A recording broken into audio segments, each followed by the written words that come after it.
তাৰপিছতো সি জুৰিক লগ পাইছে, কথা পাতিছে। আজিও লগ পায়, কথা পাতে, হাঁহে।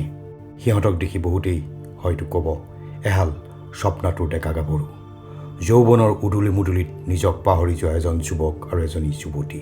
কিন্তু এৰা, সিহঁতে কিয় ইজনে সিজনক ভাল পাব নোৱাৰিলে বাৰু? ইমান ঘনিষ্ঠ হৈ পৰাৰ পিছতো সিহঁতৰ মাজলৈ সেই দুৰ্বলতা নাহিল কিয়? এইখিনিতে বোধহয় আন কলেজৰ ছাত্ৰ ছাত্ৰীবোৰৰ লগত মেডিকেল কলেজৰ ছাত্ৰ ছাত্ৰীৰ পাৰ্থক্য প্ৰভেদ। সিহঁতৰ শিক্ষাই ডিছেকশ্যন, এনাটমি আৰু অপাৰেশ্যন কক্ষত শিকোৱা মানৱ দেহৰ গঠন বিশ্লেষণে যৌৱনৰ প্ৰণয় চঞ্চলতাত ভেটা দিয়ে, বাধাৰ সৃষ্টি কৰে। প্ৰেমৰ ৰঙীন স্বপ্ন হৈ পৰে সিহঁতৰ কাৰণে অৰ্থহীন। কাটি কুটি থকা সৰকা কৰা ৰোগীবোৰৰ বিকৃত বিভিন্ন অংগই সিহঁতৰ মনৰ পৰা কাঢ়ি নিয়ে দেহশ্ৰীৰ আকৰ্ষণ। মৃত্যু হয় দেহজ প্ৰেমৰ। প্ৰকাশে ভাবি ভাবি সেইটোকে থিতাং কৰিছিল। কিন্তু প্ৰবাল পাপৰি, নয়নজ্যোতি আৰু বৰ্ণালী, সিহঁত হয়তো এইখন কলেজৰ ব্যতিক্ৰম। সাধাৰণ ডেকা গাভৰু জাকৰ দৰেই সাধাৰণ। সেই মুহূৰ্তত প্ৰকাশৰ চকুৰ আগত ভাহি উঠিছিল আন এটা চৰিত্ৰ, সমীৰৰ। সি চিনি পোৱা ল'ৰা ছোৱালীবোৰৰ মাজৰ বুজিব নোৱাৰা এটা অদ্ভুত চৰিত্ৰ। মেডিকেল কলেজখনক বুকুৰ মাজত খাবতীয়াই কাষত হোষ্টেলকেইটাক মাতৃৰ মৰমেৰে শুৱাই লৈ শুই থকা এখন পাহাৰ। এইখন পাহাৰৰ বুকুত থকা এইকেইটা ছাত্ৰ আৰু ছাত্ৰীবাসক অসমৰ কোনো কলেজৰ হোষ্টেলৰ লগতে ৰিজাব নোৱাৰি। এই কলেজ হোষ্টেলকেইটাত আনবোৰ হোষ্টেলৰ দৰে প্ৰাণচঞ্চল উত্তেজনাৰ সৃষ্টি নহয়। চহৰৰ হাই উৰুমি ৰাজপথৰ কোলাহলে এই কলেজৰ হোষ্টেলবোৰক চঞ্চল কৰি তুলিব নোৱাৰে। এটা শান্ত নিৰ্জন পৰিৱেশ। ছাত্ৰ ছাত্ৰীবোৰৰ অধ্যয়নত ব্যাঘাত জন্মোৱা চহৰৰ কোলাহলে নৰকাচলৰ হোষ্টেলকেইটাক স্পৰ্শ কৰিব নোৱাৰিলেও এই হোষ্টেলকেইটাতো উত্তেজনা আছে। আছে উৎসাহ, উদ্দীপনা, আশা আৰু হতাশা। সেইবোৰক তল পেলাই মাজে সময়ে সৃষ্টি হয় এক নতুন বন্য উত্তেজনাৰ। ১ নম্বৰ হোষ্টেলৰ সন্মুখৰ বাগানখনত থকা অমিতা জোপাৰ পৰা পকা অমিতা চুৰ কৰিবলৈ গৈ নৱই এদিন সন্ধিয়া বিপুলহঁতক চিঞৰি মাতিছিল, এই বিপুল, দেৱ, বেগাই ওলাই আহ। চেগুন জোপাৰ তলত সৌটো কি চাহি? বম শিয়াল বে। বিপুল দেৱহঁতৰ খং উঠিছিল। বাহিৰত পুহ মাহৰ জাৰ। এই ৰাতিখন পঢ়া মেজৰ পৰা উঠি যাবলৈ সিহঁতৰ মন নগ'ল। শিয়াল চাবলৈ তেনেদৰে চিঞৰ বাখৰ লগোৱা কাৰণে সিহঁতে উভতাই নৱকহে ধমক দিছিল। হোষ্টেলবোৰত উৎসাহী নতুবা চঞ্চল ছাত্ৰৰ অভাৱ নাই। দেৱ বিপুলহঁত ৰুমৰ পৰা ওলাই নাহিলেও ওলাই আহিছিল আন কেইজনমান ছাত্ৰ। সিহঁততকৈ জুনিয়ৰ ছাত্ৰকেইজনে শিয়ালটোক যেন জীয়াই জীয়াই ধৰিহে আনিব।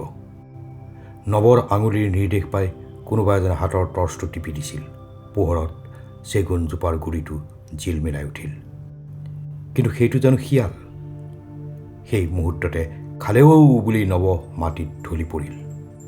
তাৰ হাতৰ পকা অমিতা দুটা দূৰত উফৰি পৰি বনৰ মাজত হেৰাই গ'ল। নৱৰ আৰ্তনাদ শুনি দেৱ, বিপুল, ৰবীন, অলঘটো বাহিৰলৈ ওলাই আহিছিল। আনফালৰ পৰা ওলাই আহিছিল অসীম, প্ৰকাশ আৰু দীপক।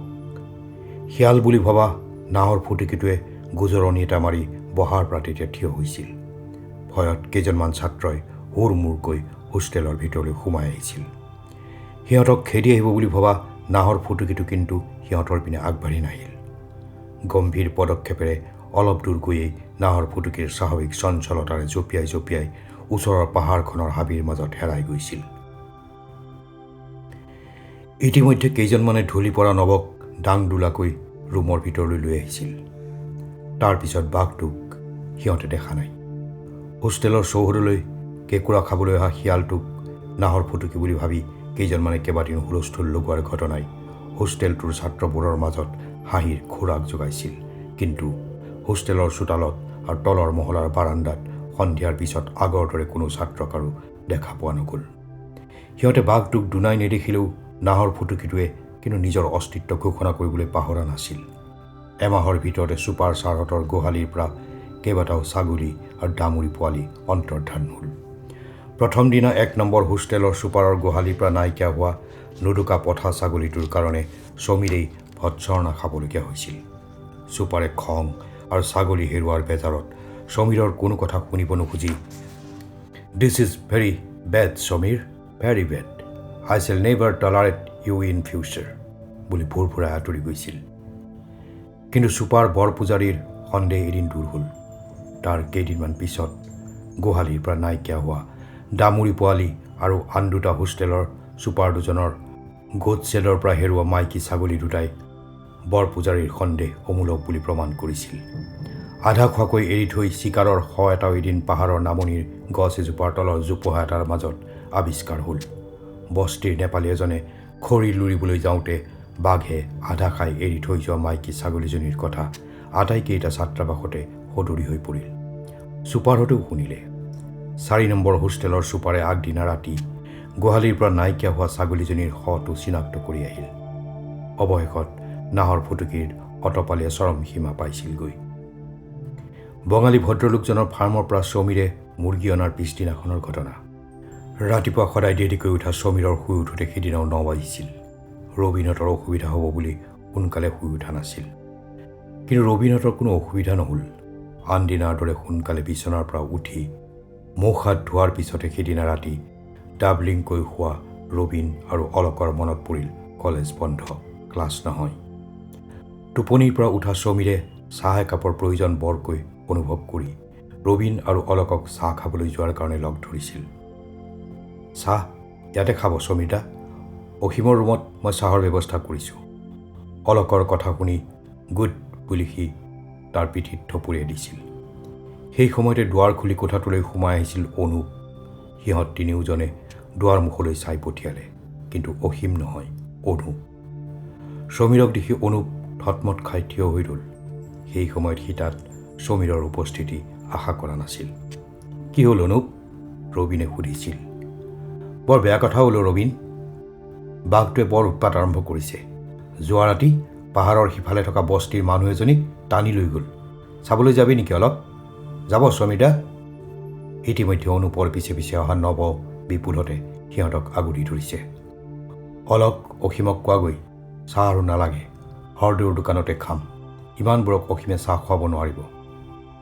হৰদেউৰ দোকানত চাহ খাই বস্তিলৈ গৈ সিহঁতে দেখিছিল এজাক মানুহৰ জুমৰ মাজত এজনী সুৰসী গোৰ্খালী গাভৰুৰ মৃতদেহ।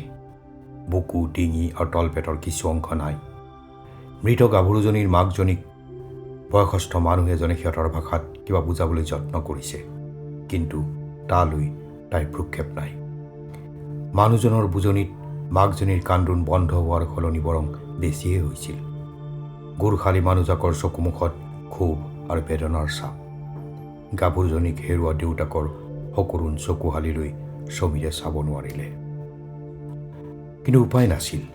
খুব বেছি গাভৰুজনীৰ শোকত ভাঙি পৰা মাক দেউতাকহালক সিহঁতে বুজাব পাৰে, সান্তনা দিব পাৰে, ধৈৰ্য ধৰিবলৈ ক'ব পাৰে, কিন্তু সেই বুজনিয়ে সন্তানহাৰা পিতৃ মাতৃহালৰ সন্তানৰ শোক পাতলাব নোৱাৰে।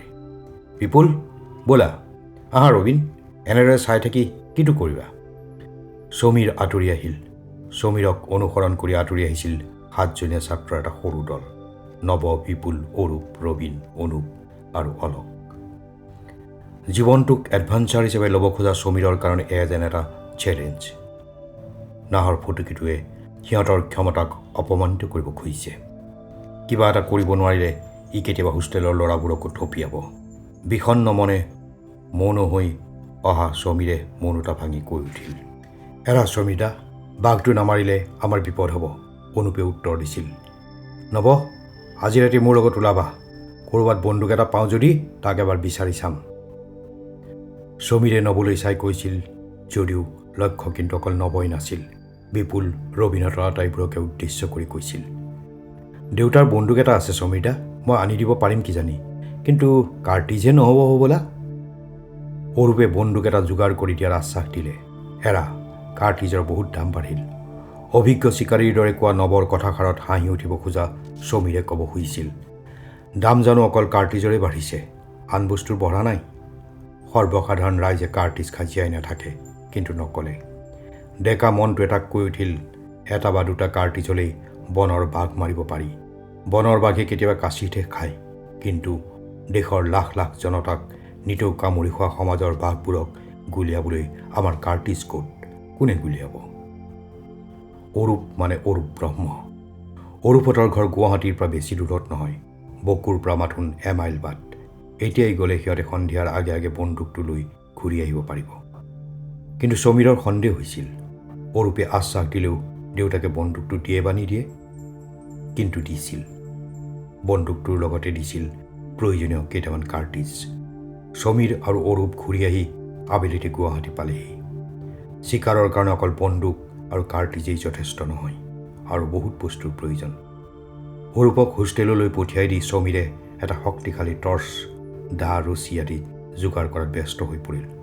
হোষ্টেললৈ উভতি অহা অৰূপক সি নিৰ্দেশ দি পঠিয়ালে। ৰবীন আৰু বিপুল যেন সন্ধিয়াৰ আগে আগে আহি তাক হৰদেউৰ দোকানত লগ ধৰেহি। আহোঁতে টৰ্চ দুটা লগত লৈ আহিবলৈ যেন নাপাহৰে। অৰূপ আঁতৰি গৈছিল। প্ৰয়োজনীয় সা সঁজুলিখিনি যোগাৰ কৰি সমীৰে হৰদেউৰ দোকানত ৰবীন আৰু বিপুললৈ অপেক্ষা কৰি ৰ'ল। সন্ধিয়া হওঁ হওঁ তাহানি হাঁহ চিকাৰলৈ যোৱা কাহিনীবোৰ তাৰ চকুৰ আগত ভাহি উঠিল। তাৰ পিছত কিবা এটা চিন্তাত সমীৰ কেতিয়া মন্ত্ৰমুগ্ধ হৈ পৰিছিল সি নিজেই নাজানে। সমীৰদা, কাৰোবাৰ মাতত তন্দ্ৰাভূত সমীৰ উচক খাই উঠে। নৱ, তুমি আহিলা যে? ৰবীনৰ কি হ'ল? তাৰ সন্মুখত থিয় হৈ থকা নৱ আৰু বিপুললৈ চাই সমীৰে প্ৰশ্ন কৰে। ৰবীন আহিব খুজিছিল, ইহে আহিবলৈ নিদিলে। চিকাৰত বোলে ইয়াৰ বৰ চখ। নৱৰ সলনি সমীৰৰ প্ৰশ্নটোৰ উত্তৰ দিছিল বিপুলে। সমীৰে একো নামাতিলে। সি বুজিছিল নৱৰ এই আগ্ৰহৰ গুৰি ক'ত। প্ৰথম দিনা নাহৰ ফুটুকিটো দেখি মুচকচ যোৱাৰ নৱৰ এক কলংক মোচনৰ প্ৰচেষ্টা। কাৰণ সেই ঘটনাটোৰ পিছৰে পৰা হোষ্টেলৰ ল'ৰাবোৰে তাক জোকাইছিল সাহসী বীৰ। এটা নতুন নাম, ডৰপুক। সমীৰে হাতৰ ঘড়ীটোলৈ চালে। বাহিৰত তেতিয়া এন্ধাৰ নামিছে। সমীৰ বহাৰ পৰা উঠিল। তাৰ পিছত হৰদেউৰ পৰা দা এখন লৈ সিহঁত ওলাই গ'ল। পাহাৰৰ নামনিৰ ৰঙামাটিৰ লুংলুঙীয়া এটা সৰু বাট। সেই বাটটোৰে আগবাঢ়ি গৈ প্ৰকাণ্ড শিল এচটাৰ ওচৰত সিহঁত থমকি ৰ'ল। ওচৰত এটা জোপোহা, অদূৰত পাহাৰৰ পৰা বৈ আহি জমা হোৱা এখণ্ড সৰু জলাশয়। অকণমান আঁতৰত সৰু বৰ কেইবাজোপাও গছ। জোপোহাটোৰ ওচৰৰ বনবোৰৰ ওপৰত তেজৰ দাগ। কিন্তু নৱ আৰু বিপুলে তালৈ লক্ষ্য কৰা নাছিল। নামি অহা সন্ধিয়াৰ পাতল আন্ধাৰে সিহঁতৰ দৃষ্টিৰ পৰা তেজৰ দাগবোৰ লুকুৱাই ৰাখিছিল। ঘন পাত আৰু ফেৰেঙনি থকা গছ এজোপা বিচাৰি সমীৰে চাৰিওফালে চালে। জোপোহাটোৰ পৰা কিছু দূৰত থকা গছবোৰ ঘন পাতযুক্ত আৰু শকত, কিন্তু চাং সাজিবলৈ ফেৰেঙনি নাই। সমীৰ অলপ হতাশ হৈ পৰিল। চাং এখন সাজি ল'ব নোৱাৰিলে গছৰ ডালত বহি বাঘ চিকাৰ কৰাৰ আশা মিছা। কাৰণ চিকাৰ কোনো সময়ত আহে সেই বিষয়ে নিশ্চিত হোৱা টান। গছৰ ডালত বহি সৰহ সময় চিকাৰলৈ অপেক্ষা কৰা সম্ভৱ নহয়। তেনে ক্ষেত্ৰত লক্ষ্যভ্ৰষ্ট হোৱাৰ সম্ভাৱনাই বেছি। কিন্তু সমীৰ নিৰাশ নহ'ল। প্ৰয়োজন হ'লে নৱ আৰু বিপুলক হোষ্টেললৈ পঠিয়াই ওচৰৰ শিলচটাৰ ওপৰত বহি অকলেই সি চিকাৰলৈ অপেক্ষা কৰিব। অৱশ্যে মাটিৰ পৰা বাঘ চিকাৰৰ প্ৰচেষ্টা এটা মূৰ্খামি। তদুপৰি অকলে চিকাৰলৈ খাপ পাতি ৰোৱা আৰু বিপদজনক। চাৰিওফালে সতৰ্ক দৃষ্টি ৰাখিবলৈ একাধিক মানুহৰ প্ৰয়োজন।